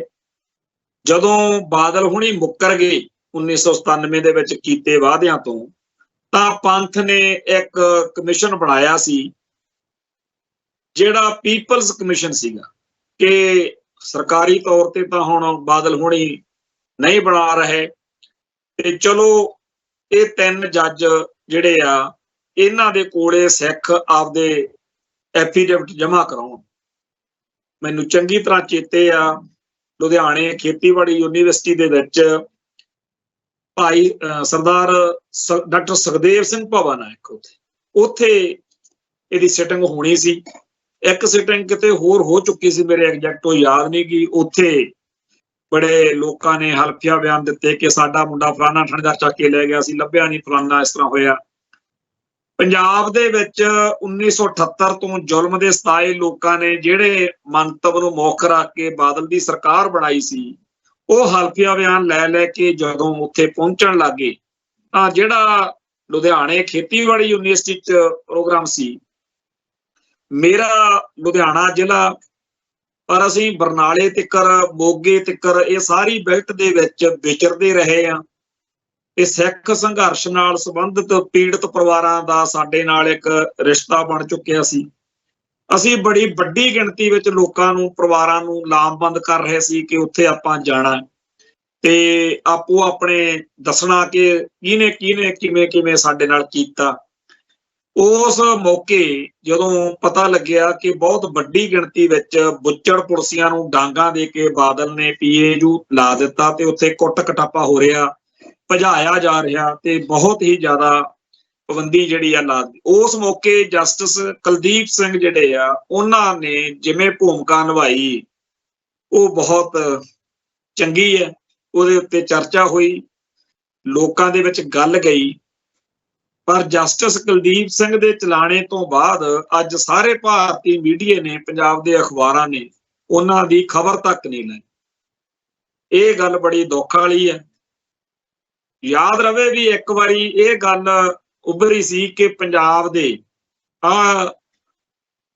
ਕੁਛ ਵਕੀਲ ਨੇ ਜਦੋਂ 4 ਵਕੀਲ ਮਾਰ ਦਿੱਤੇ ਸੀ ਤੇ ਬਾਕੀਆਂ ਬਾਰੇ ਵੀ ਸੀ ਐਡਵੋਕੇਟ ਨਵਕਰਨ ਸਿੰਘ ਦੱਸਦੇ ਹੁੰਦੇ ਆ ਵੀ ਜਦੋਂ ਦਿੱਲੀ ਜਾਣਾ ਤਾਂ ਸੁਪਰੀਮ ਕੋਰਟ ਵਿੱਚ ਵੀ ਪੰਜਾਬ ਦੇ ਜਿਹੜੇ ਇੱਥੋਂ ਗਏ ਹੁੰਦੇ ਸੀ ਪੁਲਿਸੀਏ ਸਰਕਾਰੀ ਵਕੀਲਾਂ ਦੇ ਨਾਲ ਕੇਸਾਂ 'ਚ ਭੁਗਤਣ, ਉਹ ਫਿਰ ਬਹਾਨੇ ਬਣਾ ਕੇ ਤਰੀਕੇ ਨਾਲ ਗੱਲ ਕਨਵੇ ਕਰਦੇ ਸੀ ਵੀ ਹਜੇ ਤਾਂ 4 ਮਾਰੇ ਆ ਤੇ ਪਤਾ ਨਹੀਂ ਹੋਰ ਕਿੰਨੇ ਕੁ ਮਾਰਨੇ ਆ।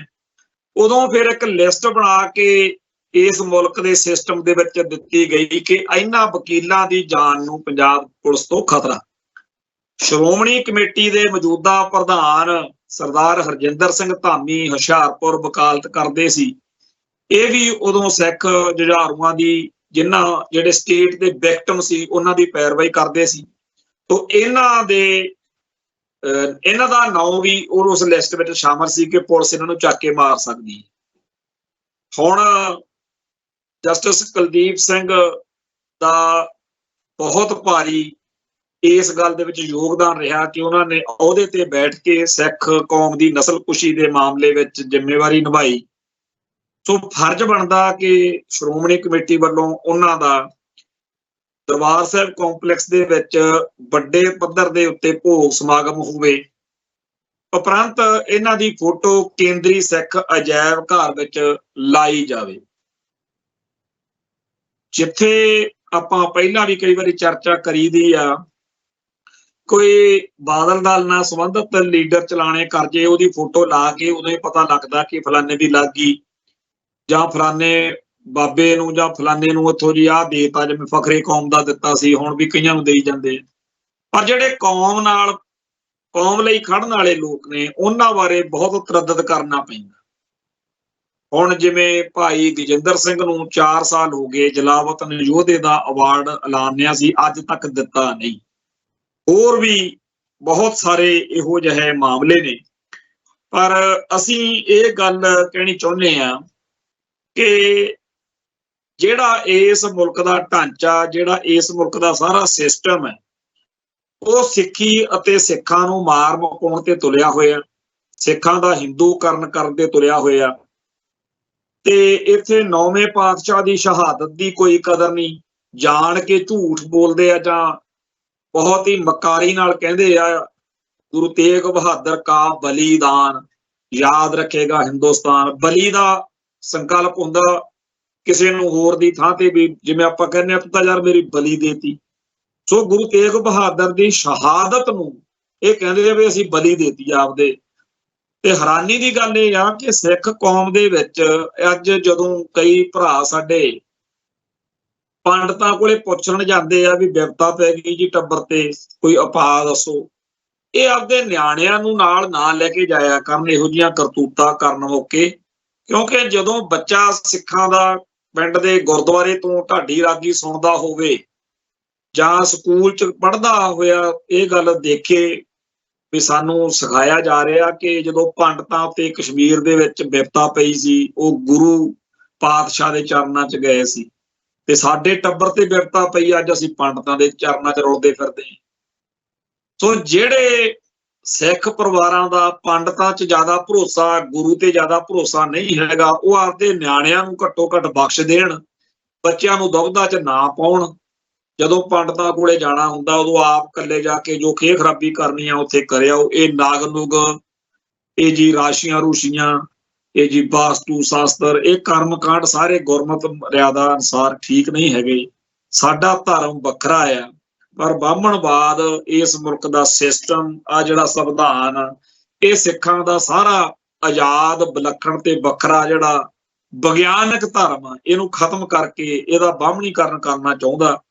ਆਓ ਉਸ ਅਕਾਲ ਪੁਰਖ ਵਾਹਿਗੁਰੂ ਦੇ ਚਰਨਾਂ ਦਾ ਧਿਆਨ ਧਰ ਕੇ ਖਾਲਿਸਤਾਨ ਦੀ ਚੜ੍ਹਦੀ ਕਲਾ ਲਈ, ਖਾਲਿਸਤਾਨ ਦੀ ਆਜ਼ਾਦੀ ਲਈ ਸਰਗਰਮ ਹੋਈਏ। ਉਹ ਦਿਨ ਆਵੇ ਜਦੋਂ UNO ਦੇ ਵਿੱਚ ਖਾਲਿਸਤਾਨ ਦਾ ਝੰਡਾ ਝੂਲੇ। ਇੱਥੇ ਸਮਾਪਤੀ ਹੈ ਜੀ, ਫਿਰ ਮਿਲਾਂਗੇ।